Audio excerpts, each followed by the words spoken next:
Bonjour à tous, nous voici donc dans la seconde vidéo traitant du chapitre sur le monde au temps de Charles Quint et de Soliman le Magnifique, et nous allons donc dans cette seconde vidéo travailler sur le corrigé du récit de Magellan que vous aviez donc à réaliser à la maison. Donc c'est la seconde partie, le petit b, l'expédition de Magellan sous le règne de Charles Quint.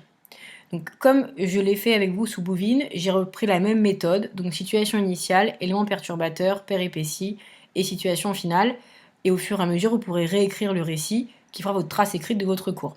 Donc je vous ai mis un rappel de méthode, donc je le fais rapidement. Quand, qui, où et comment. Donc il vous faut des dates, il vous faut des lieux, il vous faut des personnages ou des états ou des pays, et il vous faut des descriptions les plus précises possibles quand surtout cela est possible. Donc situation initiale. La situation initiale, elle reprend un peu ce que vous avez vu dans la première sous-partie de cette seconde partie du cours. Donc les Européens ont fait des nouvelles découvertes également techniques. Donc la caravelle, ce bateau qui est assez léger pour voyager hors des côtes. La boussole qui a été ramenée des pays arabes, puisque les populations arabes connaissaient la boussole depuis très longtemps. Et les Européens vont la récupérer au XVe siècle, et le portulan, enfin pour terminer, qui est cette carte que vous avez ici, et qui permet aux navigateurs de se déplacer et de savoir comment s'orienter en mer. Donc grâce à ces connaissances techniques, vous avez eu des voyages qui se sont déroulés, et on est en 1519, donc les voyages qui se sont déroulés sont ceux des Portugais, Bartholoméo Dias et Vasco de Gama, qui ont permis aux Portugais de trouver une nouvelle route pour atteindre les Indes en ne passant pas par l'Empire ottoman, mais en contournant l'Afrique, ce qui fait que désormais l'Afrique est entre guillemets aux mains des Portugais, en tout cas les routes maritimes. Les Espagnols, quant à eux, avec Christophe Colomb, ont découvert un nouveau continent qui est l'Amérique, avec également Vespucci, et les Anglais également se sont rendus au Canada. Les Espagnols donc ont une réflexion comment atteindre l'Inde sans passer par l'Afrique, puisqu'effectivement si les bateaux espagnols passaient par l'Afrique, ils devaient payer une taxe aux Portugais, comme ils auraient dû payer une taxe aux Ottomans s'ils passaient par l'Europe. Donc, où? Dans le royaume d'Espagne, au royaume de Castille, quand? En 1519, qui? Les Portugais et les Espagnols, dirigés par le roi Charles Quint. Comment? Donc ce sont les Espagnols qui sont dirigés par le roi Charles Quint. Comment? Donc les Portugais ont trouvé une route pour atteindre les Indes sans passer par l'Empire ottoman et en contournant l'Afrique. Les Espagnols, quant à eux, ont atteint les Amériques. Donc, situation initiale, en 1519, les Européens ont étendu leurs connaissances géographiques. En effet, les Portugais ont trouvé un moyen d'atteindre les Indes avec qui ils réalisent des échanges sans passer par l'Empire ottoman, en contournant l'Afrique. Les Espagnols ont, quant à eux, découvert un nouveau continent, l'Amérique. Donc ça, c'est la situation initiale. En 1519, on sait qu'il y a un nouveau continent qui s'appelle donc les Amériques, et les Portugais possèdent, on va dire de manière théorique, les voies maritimes africaines pour atteindre l'Inde. Éléments perturbateurs. Alors là, j'ai mis des documents que vous n'avez pas, parce que c'est des documents que j'ai récupérés pour pas mettre la vidéo aussi. Donc, c'est le document numéro 2, vous avez ici le petit texte Charles Quint et Magellan. Donc, Fernand de Magellan quitta le Portugal et partit pour le royaume de Castille où régnait Charles Quint, auquel il fit part de ses idées sur la conquête des Moluques. Alors, les Moluques sont des îles qui se trouvent dans l'océan Indien, et sur leur situation exacte. Ce qui était bien compris par l'empereur et son conseil, l'empereur ordonna qu'il lui fussent donnés 5 navires dûment armés et équipés, grâce auxquels Fernand de Magellan put découvrir l'itinéraire le plus commode pour atteindre les Moluques. Donc, élément perturbateur, Fernand de Magellan se rend, alors qu'il est portugais, se rend en Espagne, au royaume de Castille, voir Charles Quint, lui explique son projet, et Charles Quint accepte justement ce projet pour découvrir une nouvelle route maritime. Donc, où? Dans le royaume de Castille dirigé par Charles Quint. Quand? En 1519. Qui? Fernand de Magellan et Charles Quint. Comment? Fernand de Magellan propose à Charles Quint d'atteindre les îles des Moluques sans passer par l'Afrique. Donc c'est effectivement ça. L'expédition de Magellan est financée par Charles Quint en 1519. Elle doit contourner le continent américain et relier l'Asie par l'océan Atlantique et notamment les îles des Moluques. Elle a pour but de trouver un nouvel accès vers l'Asie sans avoir à traverser l'océan Indien sous contrôle portugais. Donc c'est pour que les Espagnols finalement aient aussi leur propre moyen d'accès aux Indes sans passer par soit l'Empire ottoman, soit par l'Empire portugais.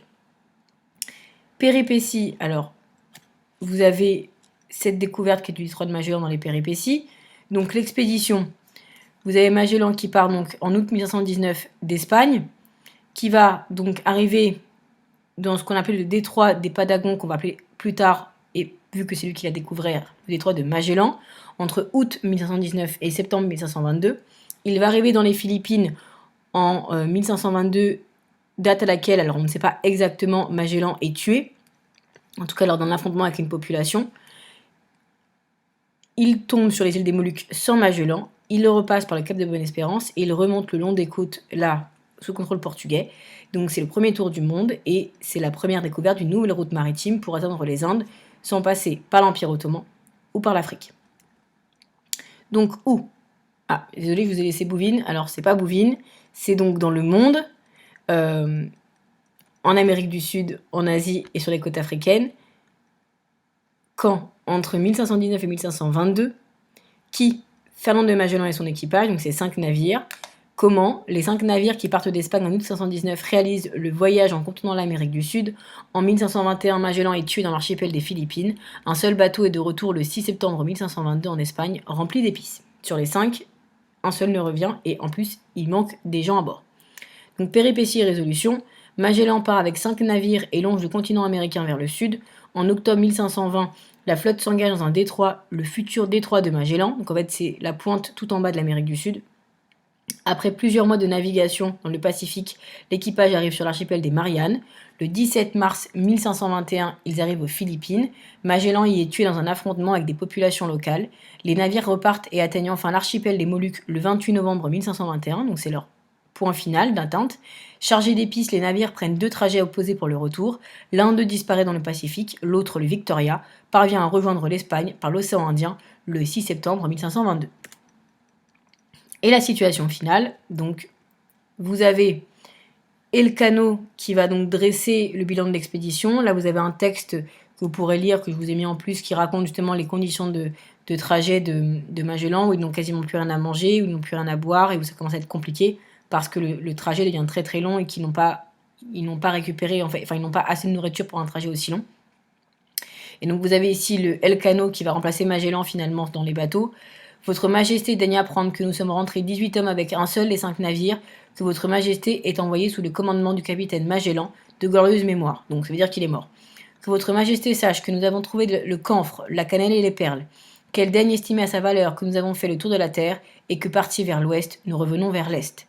Donc, situation finale, où est-ce qu'on est? Dans le royaume de Castille, en 1522, avec Elcano et Charles Quint, avec Elcano qui dresse un bilan de l'expédition, qui a permis de développer les connaissances géographiques des Européens, de créer des liens avec des nouveaux peuples et d'augmenter le commerce des Espagnols avec l'Asie. Donc situation finale, grâce à cette expédition, les Européens ont développé de nouvelles connaissances géographiques, notamment en Amérique du Sud. De plus, elle a permis de créer des liens avec de nouveaux peuples et a permis l'enrichissement du royaume de Castille grâce au commerce. Voilà.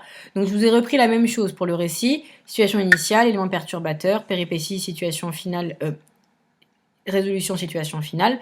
Tout ce qui est en bleu est votre trace écrite. J'espère que ça a été clair pour vous. Vous n'hésitez pas si vous avez des questions, je vous renverrai les corriger quand j'aurai terminé de les corriger. Et je vous souhaite une bonne journée et merci de m'avoir écouté.